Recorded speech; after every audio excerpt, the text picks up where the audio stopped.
You tried. You tried.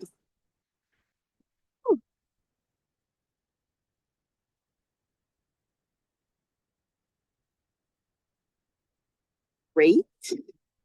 We are.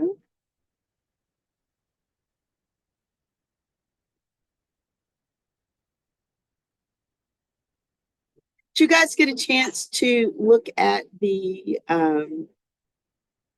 I posted a video on torts, on negligence. Yeah, you got to see it? Okay. Huh?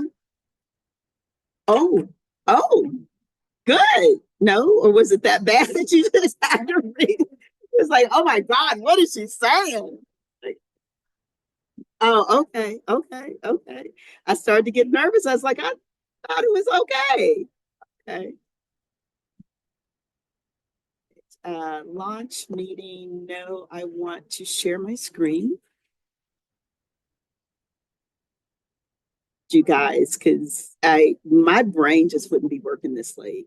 I am proud of y'all. All inspire me because my brain would be there's no new information going in. There's no new info. I will look and there is nothing happening there. Okay. Okay. Tomorrow, the 25th, is your formative. Okay. Hopefully you've gotten some information about where to go, what time, that because that would have come from somebody in the administrator's office. So y'all, okay. We're not meeting on Wednesday because we're meeting tomorrow to do the formative. Yes. And we're not meeting on Monday because it's Mardi Gras. So I won't see you again until Wednesday next week. So sad. So sad. I will be bored. I don't do Mardi Gras. I said that many people make me itch. So people breathe in my air and in my space. I never even went to clubs. I just don't like people like that.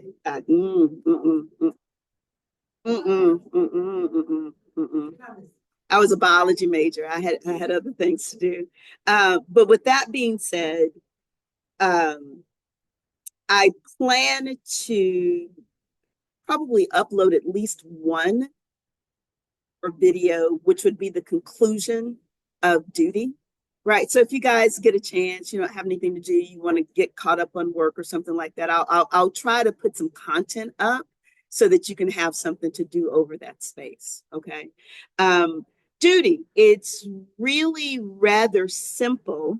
If you had a chance to look at the video from last week, you'll see I'll go through these slides. It's really pretty easy. It's really pretty quick. It's really very straightforward. Let me caution you. I understand that one of my learned colleagues had a tutoring session or had some kind of session over torts, and some of my morning students unfortunately participated, and they got really, really lost because I said you would not have understood anything that she said because we're speaking different languages. So if you have friends that are on the other side, just be careful that you're not learning their stuff and they're not learning your stuff, because we handle negligence like night and day. It's really very different. And so I don't want you to get thrown off by that or confused by that. They do I think they do a risk duty analysis or something. I've been practicing law for 30 years. I don't understand it.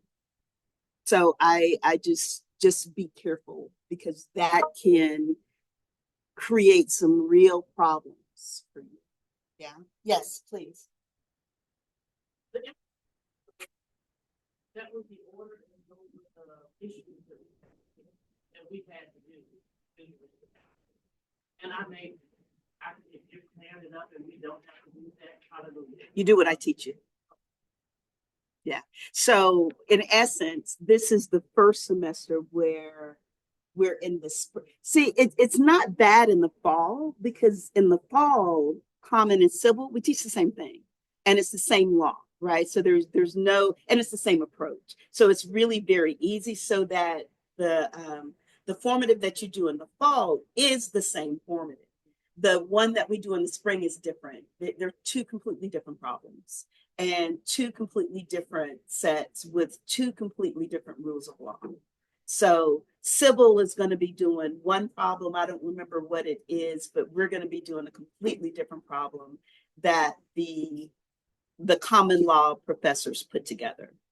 Yeah, does that make sense? Yeah, so something completely different. So whatever that was, that's great, but that's not for us.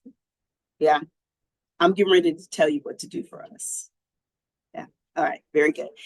Formative tomorrow is duty. It's 4 elements or 5, depends upon how you choose to break them up for negligence, right?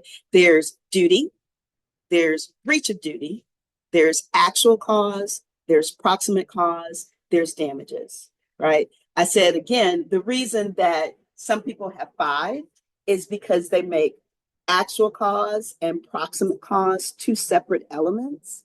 If you make that one element, you've got to make sure that the reader understands that you know that those are actually 2 separate things. So you would have to do it as 2 prongs, but they're separate, and you have to have all of them, right? So we were thinking spring semester, that's when common law and civil law go in 2 different directions. What can we test where we would have all at least touched it? Duty. So that's why your formative tomorrow is going to be on duty, right? It's that simple. There's no shock and awe. There's no hiding the balls. There's no wait and see what it is. It's duty, right? You know from the previous lecture that duty has 2 elements or 2 prongs, right? 2 prongs. There is there a duty? Because in our world, according to Cardoza, who is the judge that is, I would call the father of negligence. If you remember Cardoza, we first met him in McPherson v. Buick. Remember, and I said, put a pin in it. You're going to hear his name a lot, right? When we get to negligence, we're at negligence. So Cardoza gave us the opinion in Paul's graph. Paul's graph is you ask anybody 2025 who does personal injury, what is the landmark case of torts? Is Paul's graph, even today, right? So if you do any personal injury, you know Paul's graph. Paul's graph is the one that gives us duty, right? Because remember, in McPherson v. Buick, Cardoza said, if you are the last to touch the product as it goes into the stream of conscience, right, or as it goes into the stream of consumer, you have a duty to make sure that that thing is safe, right? Because remember in Buick versus McPherson, it was the tires that were all jacked up. Buick didn't make the tires, but they assembled the tires. Had they inspected the tires, they would have seen that there was a defect in the tire. Buick said, we didn't expect. Cardoza said, yeah, but you should have. You had a duty to make sure that that product was going to be safe. That's where duty starts. Does that make sense? So the simplest idea when you're thinking about duty is a legal obligation. That's all duty is. Do you have a legal obligation? If the answer is no, I have no legal obligation to you, there's no duty, which means there's no negligence. Get it? Duty's our gatekeeper. We start at duty. If there's no duty, because I just told you, you have to have all 5 elements. If there's no duty, you don't get to breach of duty. You don't get to causation, damages. Duty is the gatekeeper. What's the big deal with duty? Duty is the only element in negligence that is decided by a judge. The judge decides, the jury doesn't decide, right? The jury hears the facts to see if you breached it. The jury hears the facts to see if you're the but-for cause or the substantial factor cause. The jury hears the facts to see if there's a legal cause And then the jury hears the fact to see what the damages look like. But the jury doesn't hear anything about duty. That is 100% judge call. So the judge is going to make the decision if you have a legal duty. Remembering, some of you who have had me before have heard me say that law and justice have nothing to do with each other. You don't go to the law to get justice, because the law can't give you justice. All the law can give you is what the law can give you, right? But it can't give you justice. Law and morality, those are two completely different things. You may have a moral responsibility to do things, but you don't always have a legal responsibility.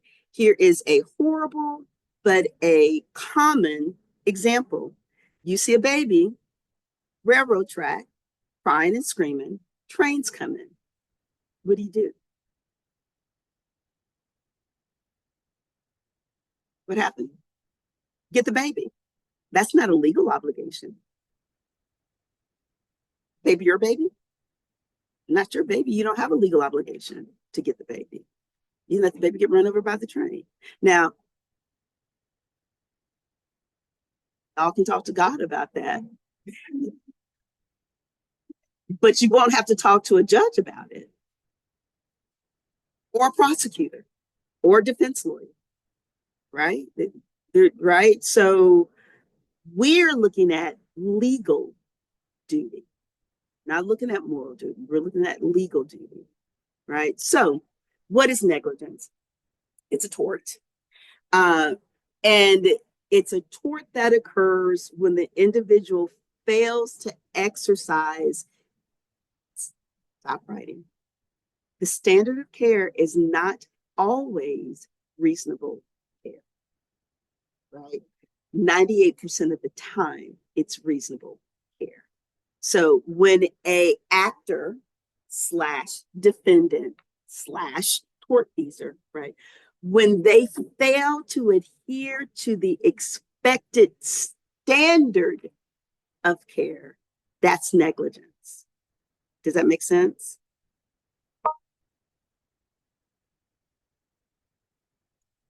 Well, I I left reasonable there intentionally because 98% of the time it is reasonable, right? But I'm the distinction that I'm making is that reasonable care, as you saw from the slides, right, is one of many standards of care, right? The one that you get to most of the time is reasonable. Check this out. The one that you're going to use tomorrow,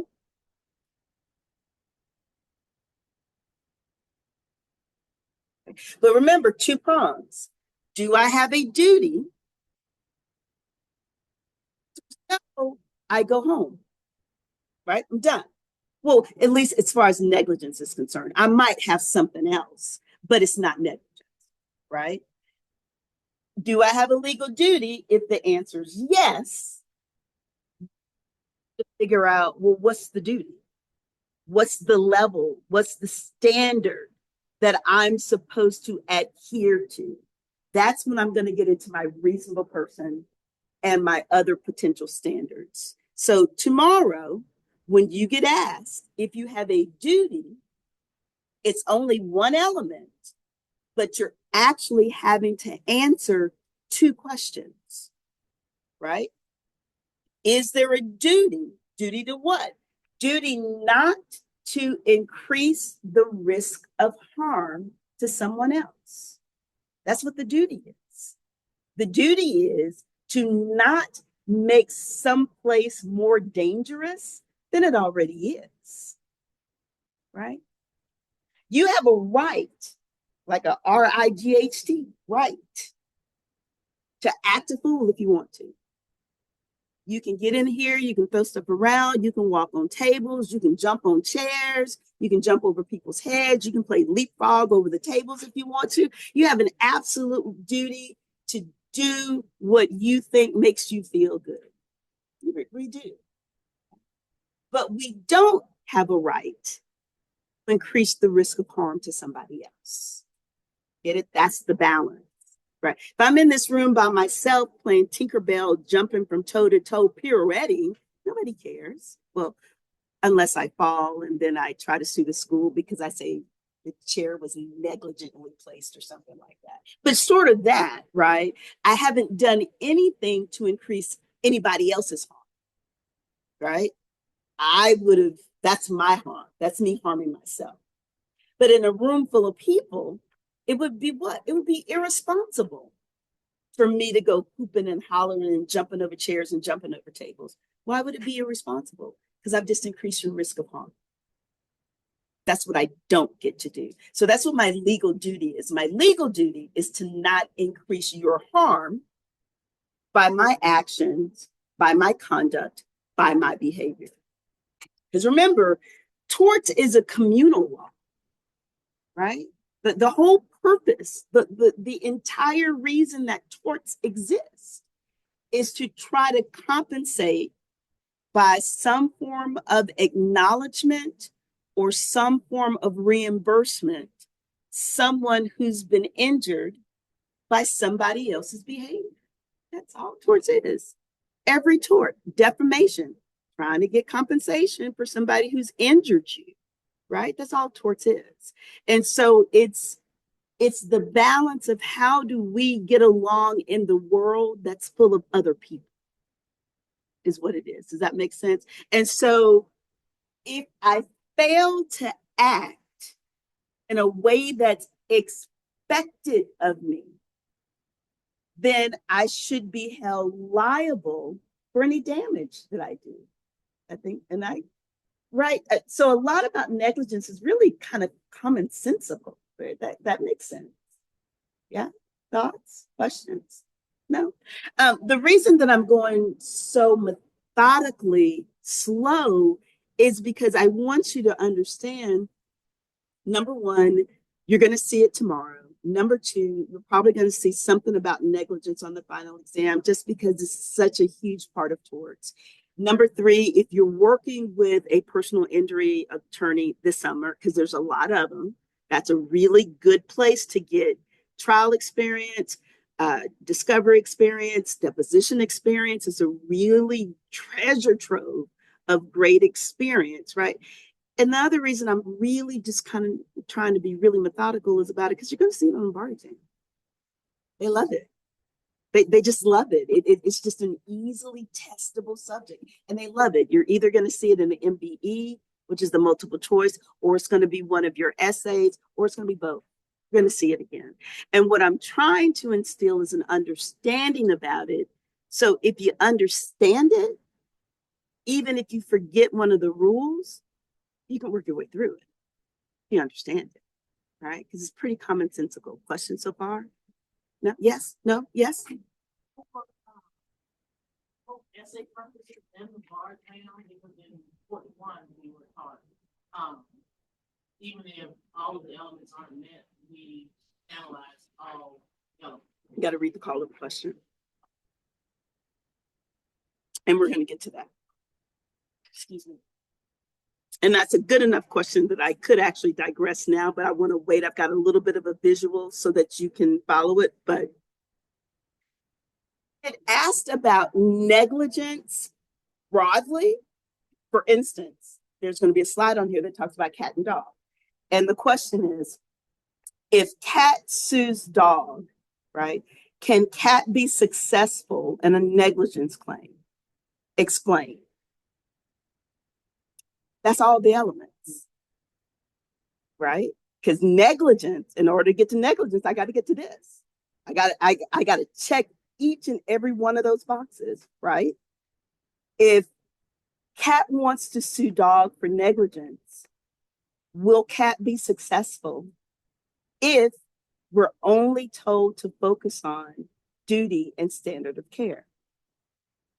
If I'm told to focus on duty and standard of care, guess what my answer needs to address?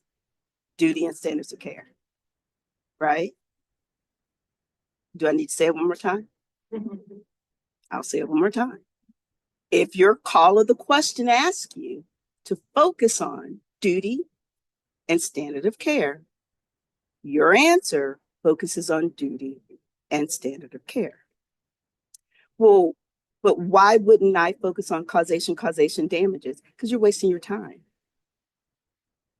Right? You understand all of these are time sensitive. All of it, right? All of this is done with an understanding. You've got a limited amount of time, right? On a quiz, when I've only got you guys, you guys have an hour and 20 minutes. So if it's a quiz for an hour and 20 minutes, I might test a negligence question because you actually have enough time to go through 5 elements. If this was my morning class, a 50-minute class, I'd never give them a full negligence question. You can't get through a full negligence question in 50 minutes. Does that make sense? Right. So that's why the call of the question is everything. Right. Because they know if you start talking about causation, damages, trying to get all that in that little bitty time, you know what you didn't do? You didn't do duty and standard of care very well. Yeah. Does that make sense? Okay, so here's the damages. Here's the elements.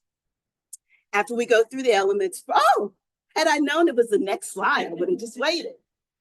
Okay, so here is a hypo.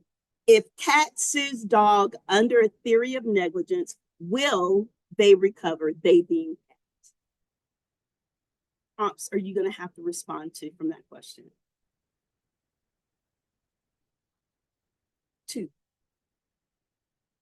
2. See it? Will they recover? That's a yes or no question. That's a question. It's not rhetorical. You got to answer it, right? Explain is saying, give me all 5 of the elements, and you're going to probably have 5 mini, M-I-N-I, racks, because you'll probably set it up as a rule for duty, application, conclusion, a rule for breach, application, conclusion, a rule for actual cause, application, conclusion, a rule for approximate cause, application, conclusion, a rule for damages, application, conclusion, and then you'll take all your little mini conclusions, right? But all your little mini conclusions would have to be that you have that element in order to get negligence. If any of these little mini conclusions is a no, then you might have something else, but you're not going to have negligence. Does that make sense? Right. So if it's that broad, that's what you're going to do. Step 1, you're going to frame the question. What do I mean by framing the question? You got to frame it. Well, isn't the question if cat sues dog? That is the question, right? But you have to frame it under what law? Well, negligence. It told me, right? What's missing is the when, but I don't have a lot of information. I don't really have a hypo, so I don't have any fact that really spins this case, right? But whether it's con law, whether it's fedra, whether it's torts, whether it's contracts, doesn't matter what it is, you have to frame the question, right? You got to frame the question. Now, there's a lot of theoretical debate about should it be the issue is, should it be a whether when, should it be a conclusion? Personally, I don't care. I personally don't care. And let me tell you about the bar examiners in Texas. We don't care. Started with a conclusion, you can start it with an issue. Got to frame the issue, right? You got to let me know in as simple terms as possible that you know what legal question you're actually answering. Because every problem has more than one legal question that could be answered. But there's one that the case is about. Does that make sense? Right. You may have, here's a perfect example. McPherson v. Buick, we used as a products liability case, right? And so if we were to frame the issue in McPherson v. Buick, we would frame it as a products liability case, right? Can you sue a manufacturer under the theory of products liability, blah, blah, blah, blah, blah, blah, right? We can also, if you notice in the book, McPherson v. Buick is also under negligence, right? So now we would negligence question. Does that make sense? So there's multiple questions in every hypothetical, but there's one that you're solving. And usually it's easy in law school because, well, what class is it? Well, then it's right. If it's constitutional law, then it's going to be some constitutional issue, right? If it's federal jurisdiction, then it must have something to do with some federal regulation, federal law, or federal court, right? If it has something to do with torts, then it's got to be something that's torts, right? All right, so that one's easy enough. Let's go to the next one. Duty continued. Where a person creates through his or her conduct a risk of injury or harm, a duty is imposed. That's what we've said. I haven't said anything different. Duty is a legal obligation not to increase the risk of harm to somebody else, right? How would I increase the risk of harm? I'm doing something that's going to make it more harmful. It's harmful enough sitting in this room. We've got all kinds of stuff that can fall out. We got lights that can fall down. We've got TV monitors that can fall down. We've got vents. We've got fans. We got all kinds of stuff that can fall. This is a danger zone potentially, right? So just walking in here, you face some risk of harm. There's chairs. I don't think it may have been in a different room. One of them was all jacked up, like it was broken. If you sat in it and didn't know, you'd fall. You might hit your head, get a concussion. This is a danger zone, right? There's a lot of potential harm in here. Yeah. My duty is not to do anything that's going to increase that. I start throwing heels across the room, I've just increased the risk of harm. That makes sense? Okay, all right. Duty continued. In other words, you have the liberty to act, behave, engage in conduct, but the law requires that you do so with a level of care. You do so in such a way that you don't increase the risk. And if you increase the risk, you pay for that. It's just that simple, right? Because now it becomes a choice. Well, are you really going to throw that room? Are you really going to throw Brianna those pairs of shoes all across the room from the front to the back? Oh, yeah, I'm a good throw. Okay, right? Because I could choose not to do that. I could choose and say, that's irresponsible. Let me just walk them to the back, right? But if I choose to do it, it's cool. But you got to pay the price. Duty inquiry is only one element of negligence decided by the court. We've already talked about that. Duty serves a legal obligation. We've talked about that. Duty in tort law refers to the obligation to conform. Yeah, the standard of conduct exists to protect others, right? I think I'm going to go right here into standard of care. Oh, okay. So here's scenario number 2. This is the same part of the question, just changed just a little bit. If cat sues dog under a theory of negligence, will they recover? Same question. Last time it said explain. This time it says discuss only duty and standard of care. Right? That was the scenario. So what are you going to discuss? Duty and standard of care. Right? You're not going to have time to discuss anything else. Right? Answer the call of the question. What is the question asking for? If that said, discuss only actual cause, then that's all I'm discussing. If that says discuss causation, then I'm discussing them both. Does that make sense? Right. So it's really, this is one of those examples where critical reading is going to make all the difference. I'm going to give you, well, if you looked at the video, I gave you some restatements. All of those restatements are statements second of torts, which is going to make this one really, really easy to remember. Your rule for duty is restatement third of torts. It's the only one. It's the only one. That's the restatement third of torts. Why restatement third of torts? Number one, because we have it. Might as well do what's new. Number two, it's a lot easier to manage. Look at the definition under the restatement third of torts. What is the rule for duty? An actor ordinarily has a duty to exercise reasonable care when the actor's conduct creates a risk of physical harm. That's so easy. See where we started? Reasonable care.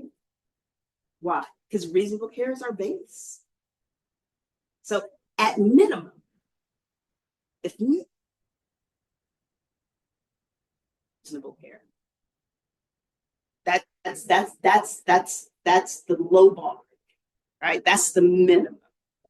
So step one, I'm going to frame my question. That means issue statement. Step two, I'm going to give my rule. Step three, I'm going to focus on duty. Look at the difference in this rule statement and then the first one. I don't know if y'all noticed it. You notice the difference? This step number two has two rules. The first step had one rule, just that very first one, that blanket one. Let's go back.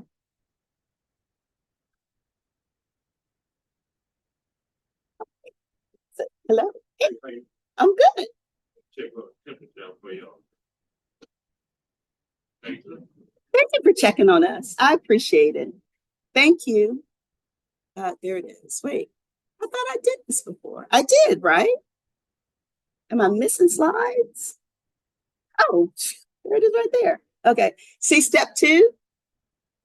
See the rule statement? Under the doctrine of negligence, a plaintiff can only recover if the plaintiff establishes by clear and convincing evidence that the defendant, 1, 2, 3, 4, 5.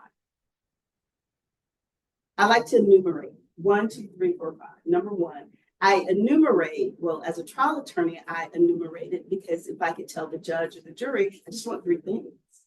And if I could, right, bring them back, then it doesn't seem like I'm really asking for a lot or 4 things. Right, and that's what I'm going to stick to. So it bolstered my credibility. When I'm writing, I enumerate because it lets my reader know that I'm working with 4 things or 5 things or 6 things. As a writer, it helps me keep track of what I'm analyzing. Because guess how if I'm going to analyze for negligence, guess what order I'm going to do it in. Right. So as I'm analyzing, I don't forget what I've already done. I'm just going to follow the number sequence. Right. So if it's negligence, which is broad, I got to have all 5 of them. Right. But now look at it. I've got all 5 of them, even though I'm going to do a separate rule for duty. And I'm going to do a separate rule for standard of care. But wait. You said answer the call of the question. If the call of the question says something specific, address the something specific. So why do you have the general negligence rule? Now, this is something, and I don't know if this is what Dr. Race meant, because I can't speak, right? I don't know what he meant. But he may have been saying when you give a rule statement for negligence, you always give the blanket rule first. Always. It's just like BCP when you're talking about subject matter jurisdiction or federal question jurisdiction. You get one of those. Does the federal court have personal jurisdiction or does the federal court have subject matter jurisdiction? How do you start a jurisdiction question? How do you start a response? Always. Federal, always start a jurisdiction answer. And then you go into whatever the specific rule is for personal jurisdiction or whatever the specific rule is. Why do you address the umbrella rule even if they're not asking for the umbrella response? Because 9 times out of 10, it's going to help you answer a part of that question. Will they be successful in a negligence claim?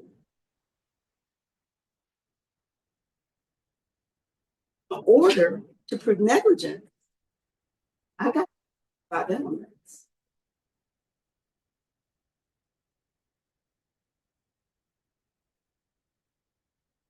She told me this is what they do. I won't analyze the other 4.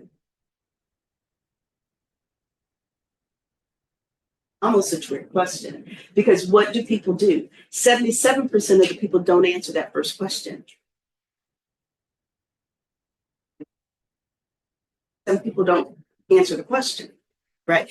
And then 13% of the people will answer the question with really no explanation. Yes. No. Well, what do we know about lawyers? Ain't nothing we say yes or no. We don't, even when we talk about when we talk about it's got multiple syllables, right? Ain't nothing we say that's one syllable. It's just not. Even when you ask a simple question, what do you think? It depends. I mean, we can't do it. We just, right? We can't do it. Right. So always in a negligence, if it's asking for negligence, you always put that beautiful blanket. I got to be 1, 2, 3, 4, 5, and 4 for somebody. Right. But then you can always like 5 seconds, but I'm not analyzing for those elements. Call the question, ask for this one. Right. So it lets the reader know that you know what negligence is, so you know whether you can call it negligence or not, and why you can't call it negligence if you don't let me do the whole thing.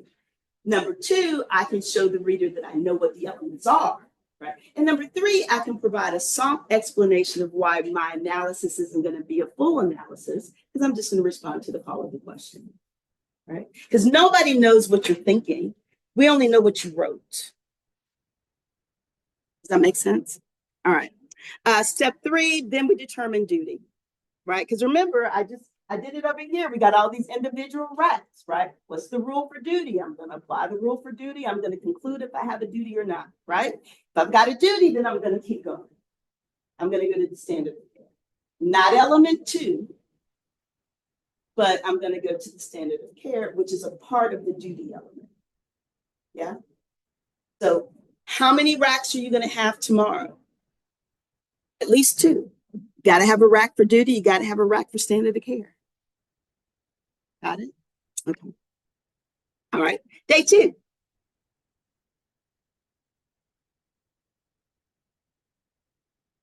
All weekend to figure out how to put that baby together. Because if you looked at the previous video, there's a spot holder. I explained in the video, it's like, okay, guys, this is not the illustration. Don't get excited. I tried to put it together and it's all scrunched up. I said I was going to work on something better. So God in his mercies, every morning, 3:00 this morning, I got a whole nother bucket of mercies. This is an illustration of the duty element, right? And y'all got this video already, right? You've got this PowerPoint, this one, the new one with these slides, but you can write it, you can take pictures of it, whatever it is you want to do with it. But this is how my brain works.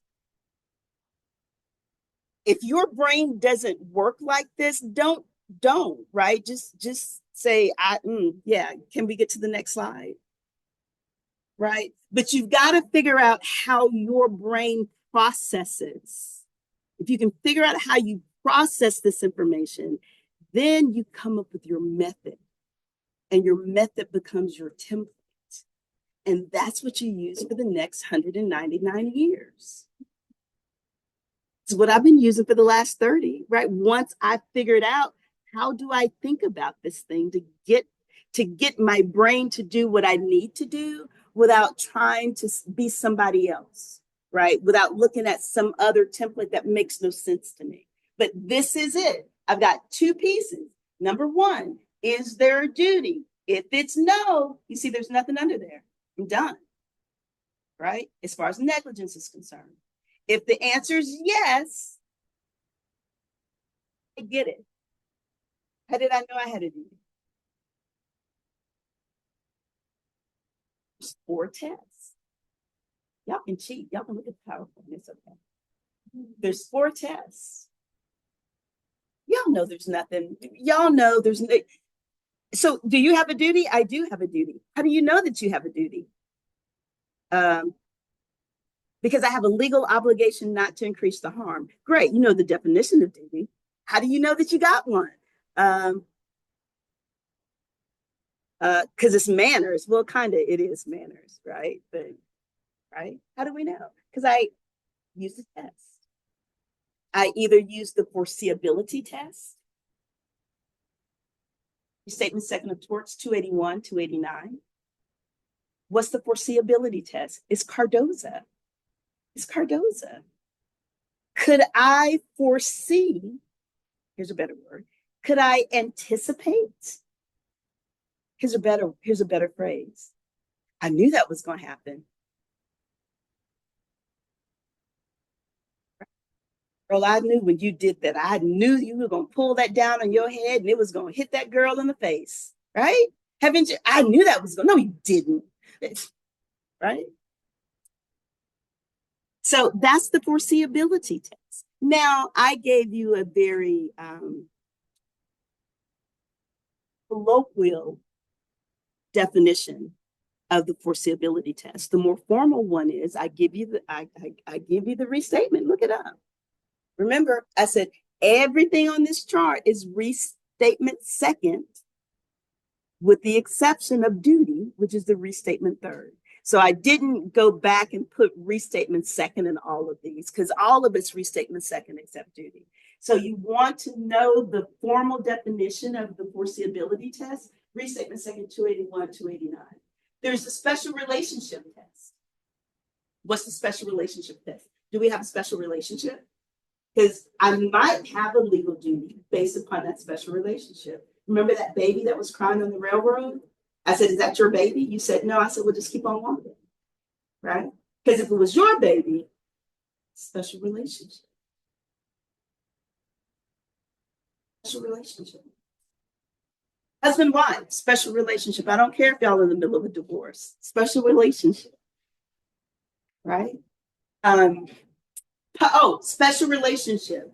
That could be landowner when it comes to invitee, trespassers, right? Special relationships. That's what we mean. Special relationships can also be clergy. It also could be doctor, patient, but usually we will kick that under professional, right? Relationship. Public policy test.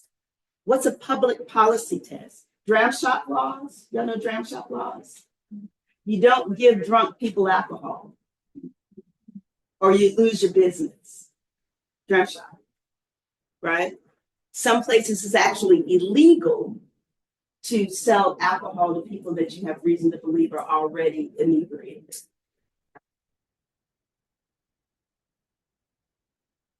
Well, on a flight, they can refuse to serve it to you, but especially if they think that you're needing it, for sure, they can cut you off. Yeah.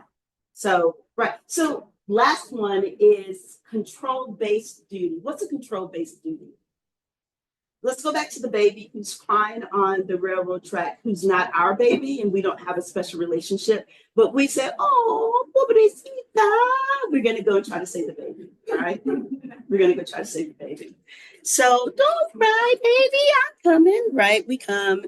And let's say, I don't know, the baby is put in some type of chain or something. And we're trying to work with the chain to get the chain out. Well, it's like, woo, why y'all doing that? Well, I was thinking chains because remember, right? We've all had those necklaces with those really thin chains and it gets a knot in it. And anything you do to that silly chain just makes the knot bigger. Right. And then you got toothpicks and you're trying to pry it apart like you're doing surgery. You're trying to get a bobby pin or a safety pin, right? Ooh, trying to sit there trying to get that thing out. But so I was trying to think of something that we could do to the baby that would make it more difficult than just swooping the baby up. But let's say in the fit of screaming, the baby passes out. And so we're going to do, you know how they cry, right? And get all red in the face like they're, and so baby passes out. Baby. Ooh, this is I've been up since 3 o'clock in the morning praying. So you're gonna get the baby, but you start to do CPR on the baby, right? To do the little fingers, and you hurt the baby worse, right? Whatever it is, you make the situation worse. And then you're like, oh my God, I never should have touched this baby. Was there cameras? Is there CCTV? Right? Let me see if I can get out of here. Okay. Now you got a problem. Right. Now you got a problem. But now that you've started, you got to do it. Right. So that's that risk control kind of situation. So I tell people, hey, I'm all, but if you don't know that you know what you're doing, you better leave people alone. Right. Because a couple of ribs, that's okay. That's expected, right? It's hard to get that lung and that diaphragm under that rib cage, and depending upon your angle, I crack a couple of ribs. People are gonna be mad, but they're gonna be alive, right? But you start cracking ribs and busting lungs, and now you got punctures. You got a whole nother problem, right? So, and we like to sue each other. So y'all, I don't know what the laws are in Louisiana. I like Texas laws because so much in Texas is considered personal property is exempt. Take my house, can't take my car, right? It's exempt personal property. I don't know here, but so I'm going to use one of those 4 tests to determine whether or not I have a duty. That's how I know if I have a duty. Right? Not because it looks right, not because it feels good, not because my pastor's gonna smile at me at altar call on Sunday. Right? It's because I was able to do one of those tests. Well, which test are you going to use? The one that supports your facts. One that supports your facts. So if you do for seeability test here, does that also answer your property call question?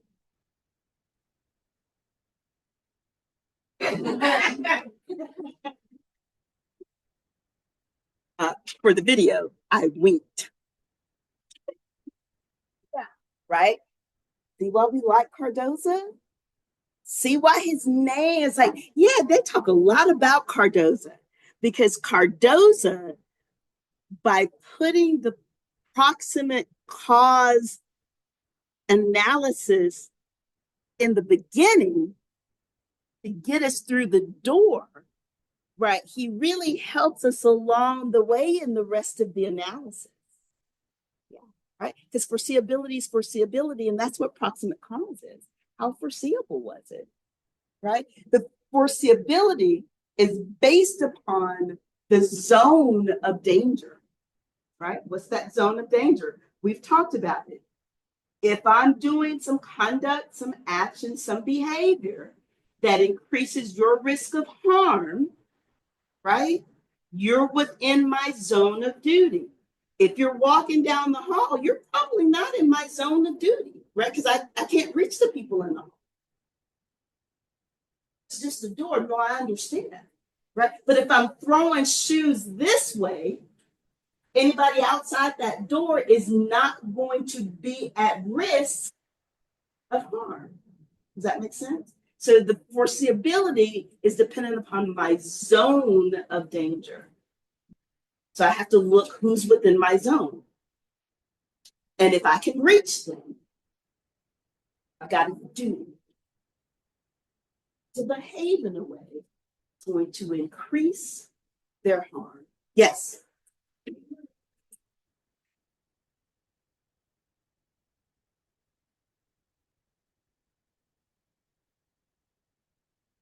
Yes, I do. Yes. Yes. And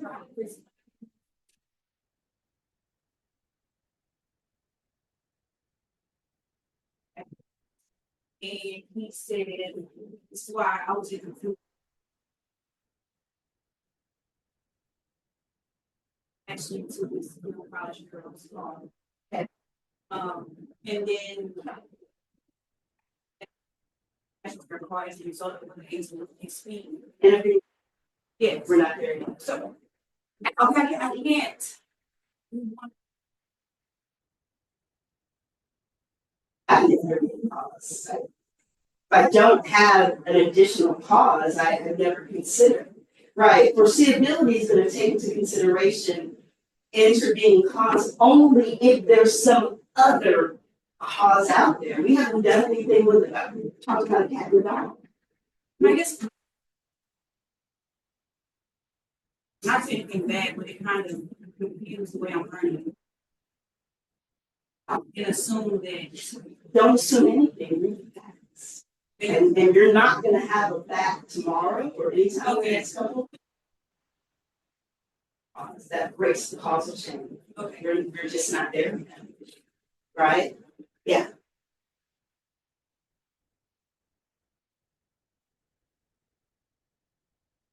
It's going to be subtle, and it's going to be subtle in some of the cases that we read because you're going to be like, well, I don't see that they were talking about foreseeability.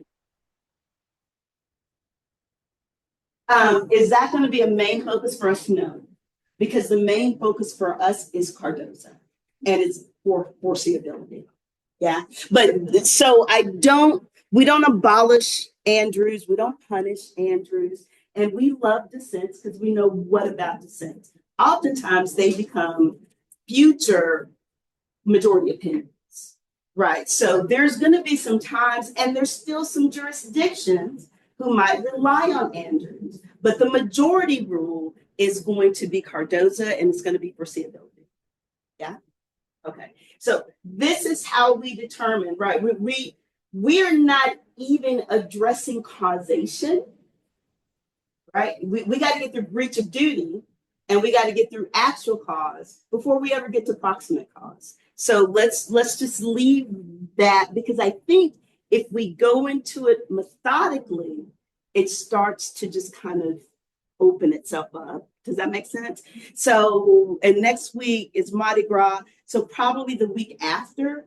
But I think by the time we get to intervening causes, you're going to be able to track it so easily that you will be able to see, oh yeah, that came out of nowhere. And if that thing, that lightning strike, that was unforeseeable. I never would have known that the lightning strike would have also hit the tree, and now the tree falls over. So is the tree an intervening cause, which means it breaks the causal link, which means I'm no longer liable, right? Give it a week. Okay. So getting through tomorrow, here's your test. Guess what? Only 4. Guess what it's going to be? Because we're right at the beginning of the duty. Guess what it's going to be? What is it going to be? Foresee.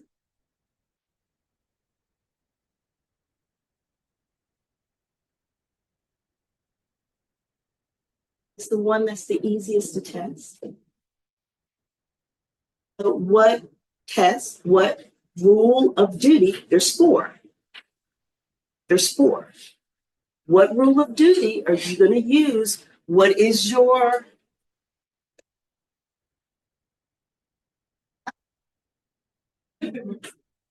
wait for it? Ooh, baby. Okay.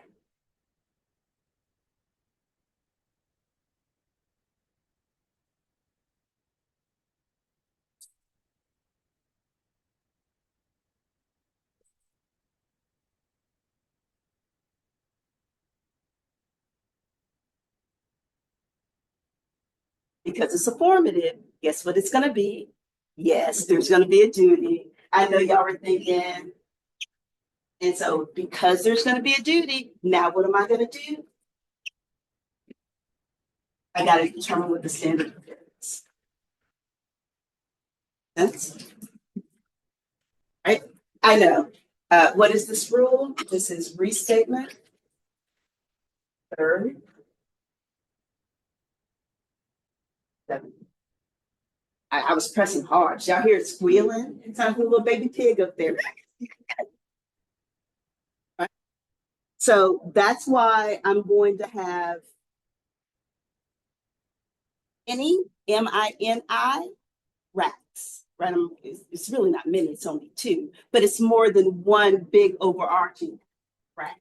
I've got a mini rack for duty. I have a mini rack for standard of care. Yeah. So what are the potential racks? On the previous, on the slide, if you looked at it over the weekend, there's 3 pages of these. All of these are different kinds of standards of care. I added these 2 this morning, mental deficiency and physical disability. So now there's like 5 pages of these, right? So when I get to standard of care, well, I've got a duty. Great. What's the duty? What's the level? What's the standard of care? Well, remember, 98% of the time, it's going to be general, right? What's general? There's my reasonable person. That's my general. That's why we talk about reasonable care, reasonable person, reasonable standard, because that's the common folk one. That's the you walking down the street. What's your duty? A reasonable person.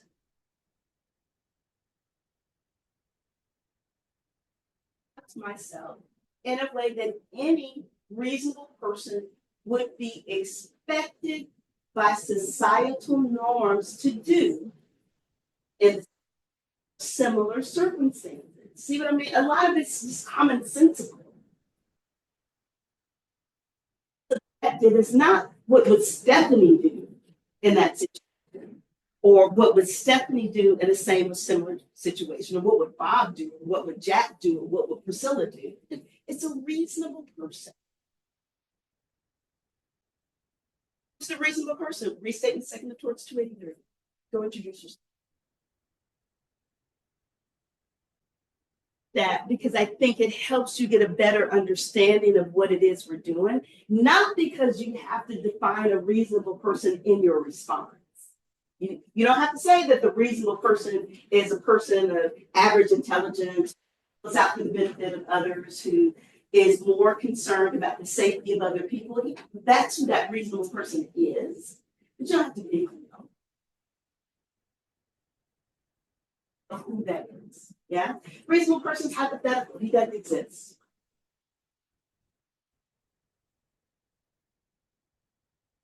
Walks around thinking, oh, I just want to make sure you're safe.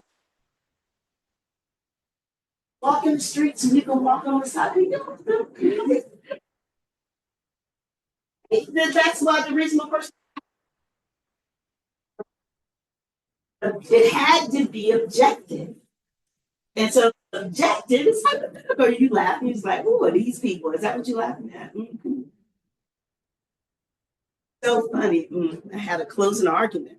I don't know who this reasonable person is. I never met him. I very liked it. The judge smiled even though he didn't want to. Real simple. Read my facts pattern. Set up the call of the question. I'm going to frame my question. I don't know anything else. But the second thing I'm going to do is I'm going to write that 1, 2, 3, 4, 5 rule of negligence. I might not remember that preamble stuff, but I do know in order to get liability for negligence, I need 5 things. That's just the low, real simple, dirty, simple truth of it, right? And I'm going to need a rule statement for any other thing that I'm having to address, right? And then I'm just going to roll it out. I'm just going to roll it out. Get it? Do I have a duty? I've got 4 tests. Tomorrow, 1 test. It's a foreseeability test, right? Then once I have a duty, I've got to establish a standard. By what standard am I being judged, right? If it's a child, how do we judge a child?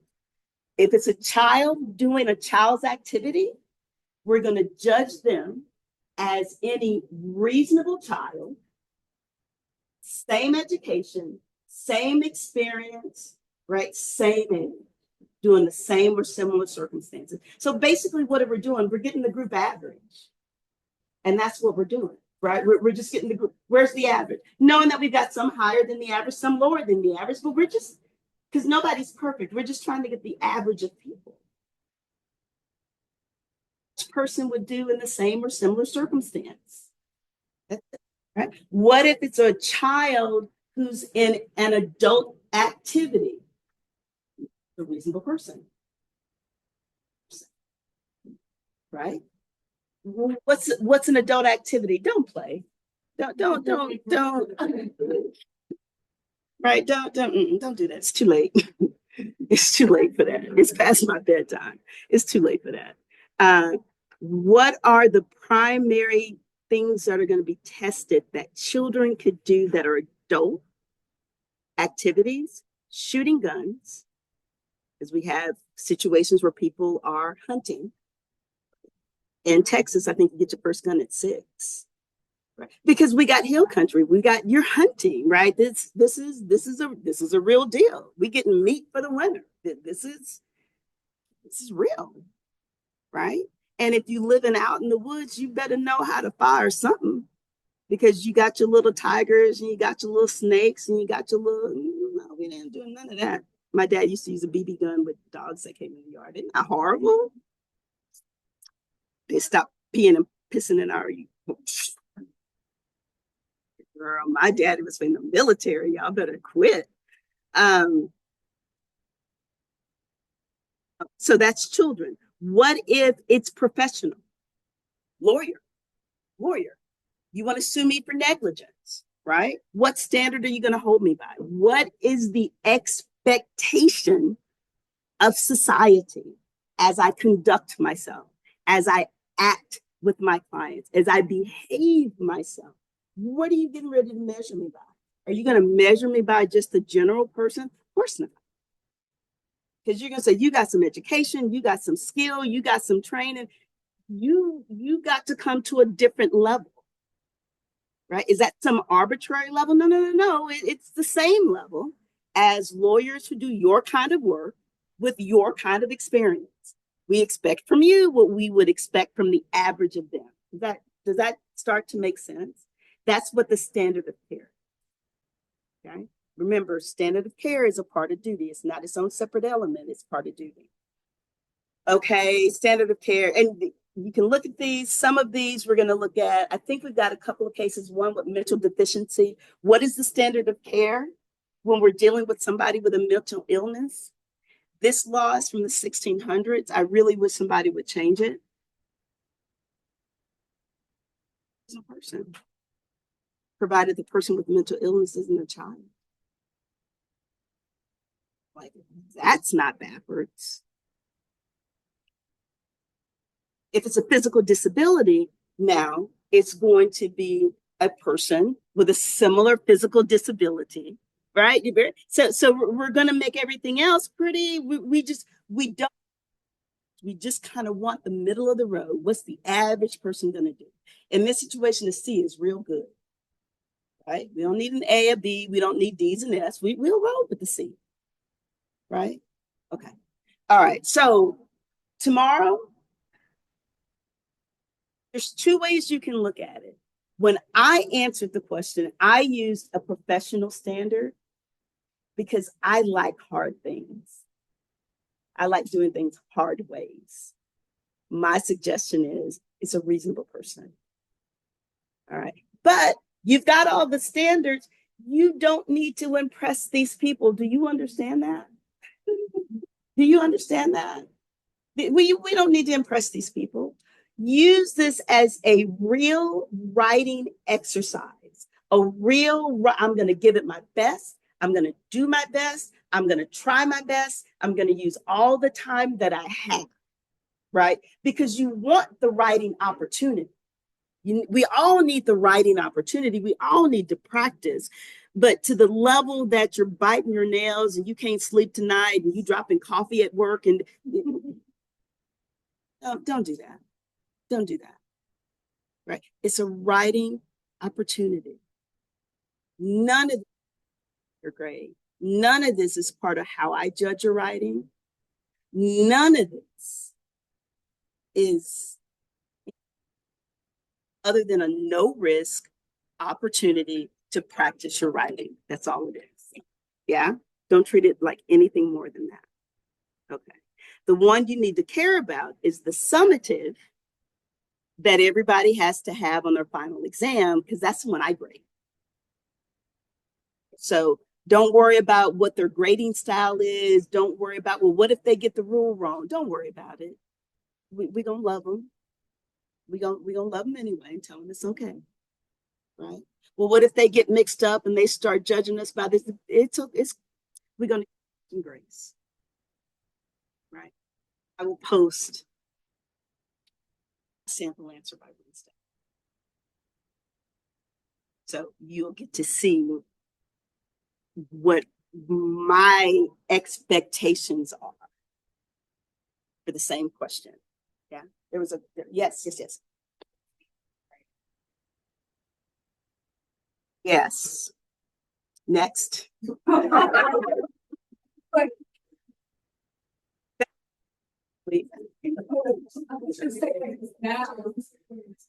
You just left yourself so wide open on that, right? I had to. I had to. He's like, I had to. I had to. But that's what I'm doing this week. That's what I'm doing this week. And I meant to post the sample answer for that one yesterday, but I was flying back. So I'll post that one by Wednesday as well. Right. I give you sample answers. Right. But it ain't time to go yet. It's only 8:06. My clock's fast. Y'all calm down. Y'all calm down. Yeah, of course. You want me to go back? Oh, no. I'm asking another question about writing.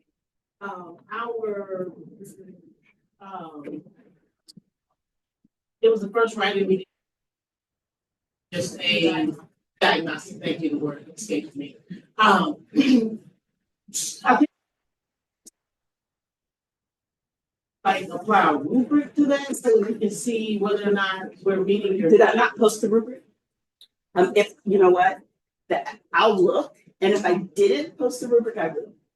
Okay. I have one rubric. I use the Texas Bar Examinations rubric. I think you can choose. Okay. But I will post it. I look at 4 things. I look at the issue statement. If it's out of 100 points, you get 8% for the issue statement, 8% for the conclusion. You get 50% for the analysis. But if I didn't post it, I'll post it. Oh no, we discussed it. Okay. So, okay. Yeah. I mean, I'm transparent. I don't hide balls. I didn't practice that way. I don't play that way. Yeah. Oh, of course. Yeah. That's what I'm here for. Yeah. Real quick, let me get to this. Oh, I didn't want you to have to hunt down the reasonable person's really busy. He has to be called to lots of different places, so I thought I'd bring him to you. This is restatement second of torts 283. If you're interested in who the reasonable person is, right? But you guys can look this up. Y'all have Lexis, y'all have Westlaw. I like Lexis because Lexis seems to me to be a little bit easier to get to the restatements, but either one of those are going to be accurate. So let's get here. This is where I was trying to go, and this is where we're going to end class. Golden Glazed Donuts, a popular donut shop in Green Acre, encourages employees to make the shop feel warm, welcoming, like Grandma's Kitchen. They're kind of like, who are the people you walk in? Welcome in. Yeah, right at the store. Right, that kind of thing. For years, Mia, a cashier at Golden Glaze, has shared a running joke with Tom, a regular customer.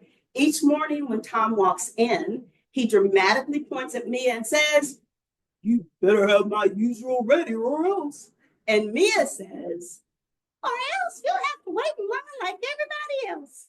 And it's a playful exchange, right? No big deal, but right, you go places that maybe you go on a regular, like go to the bookstore, right? You just might have a little tongue in cheek playing around. One day, Mia runs late after getting the flat tire. Eli, a new employee who has only worked at the shop for a few days and is unfamiliar with Tom's joke, is called in.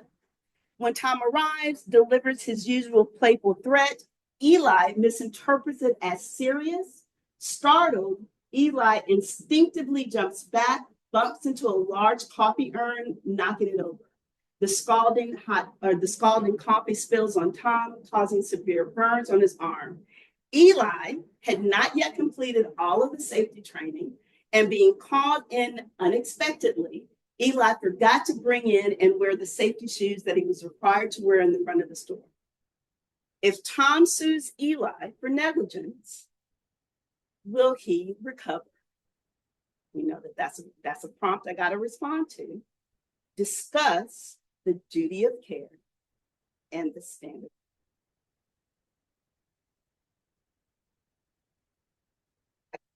You'd be like, I don't know, we getting ready to do it right now? No, I'm just, right? This is the setup. You'll get your formative tomorrow and y'all will be like, ooh, sure does look familiar. I wonder. So prepare how you like. Don't prepare how you don't want to like.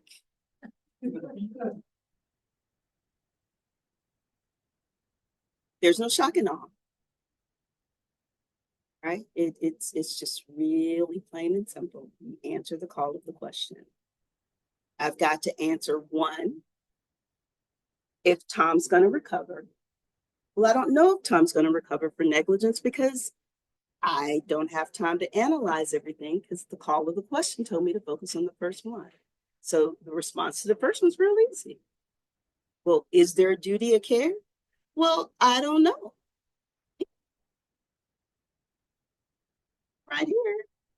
That helps me figure out I've got 1 of 4 ways for testing for duty. Foreseeability test, ding, ding, ding, ding, ding, ding, ding, ding, ding, ding.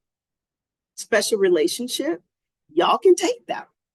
If you want to argue that there's a special relationship between Tom and Eli because Tom is a regular customer there, he's been going for a long time, but you got to take into the fact that Eli doesn't really know him and he doesn't know the game and he doesn't know the joke. I don't know that you're going to be able to establish with any clear and convincing evidence that there's a special relationship right there, right? When I played with it, I said 299A, which is a professional, because I'm serious about my donuts. And if you with my donuts, I need you to be a professional, which means I need that you've been trained. I need you to have some experience. I need you to know what you're doing. Ain't nothing in that fact pattern that gives that indication.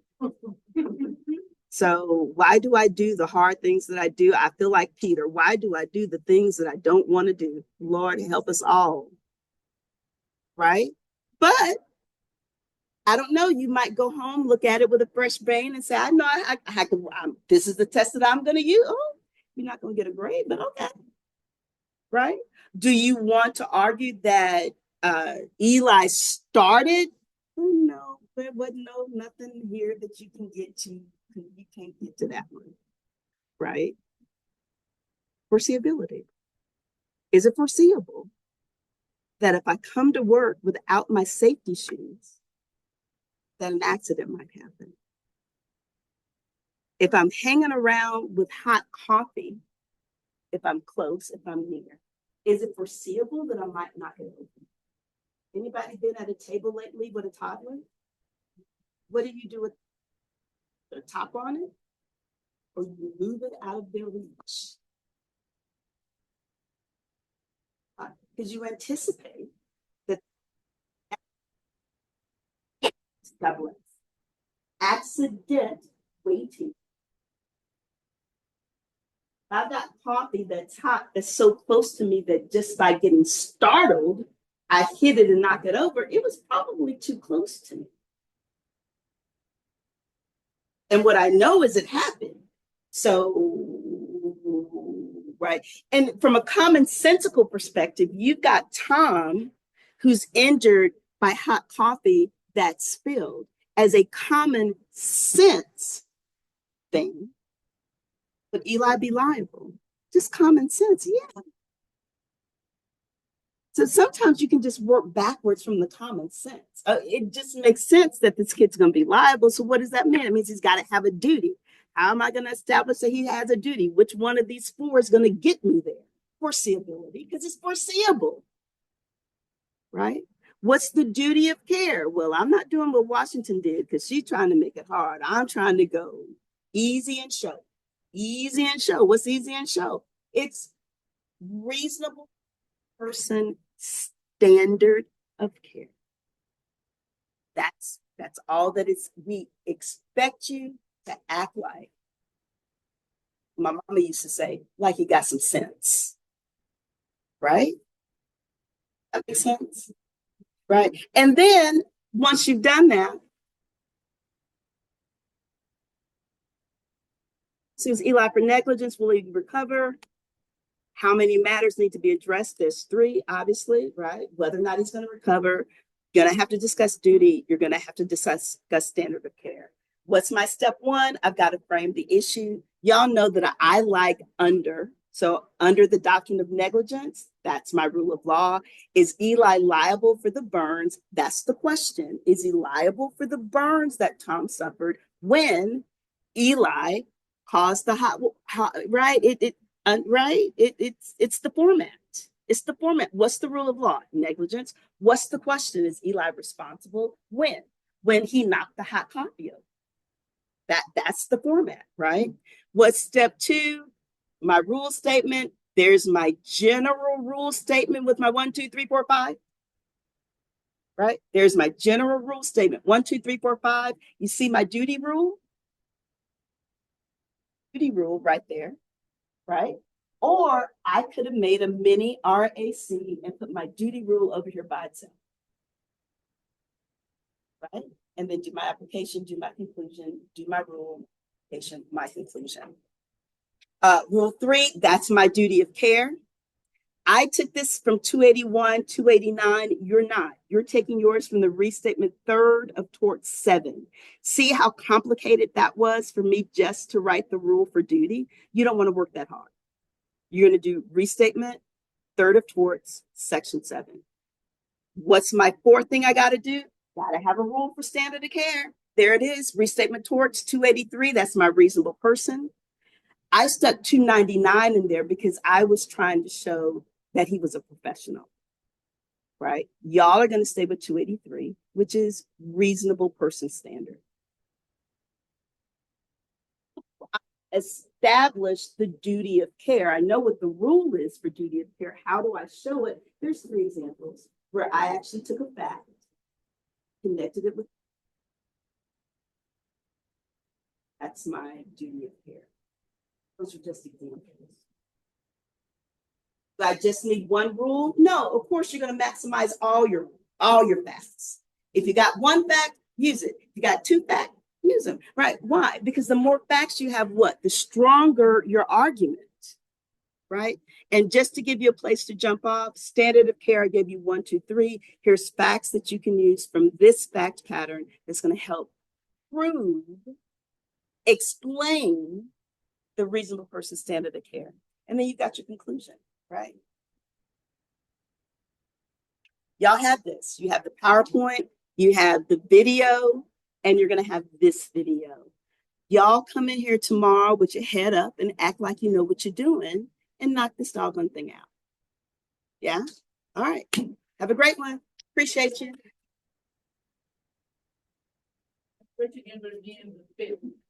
Is that the Wednesday after the Tuesday break? Yes. Yeah. See you later, Mr. Buckner. Thank you. Thank you.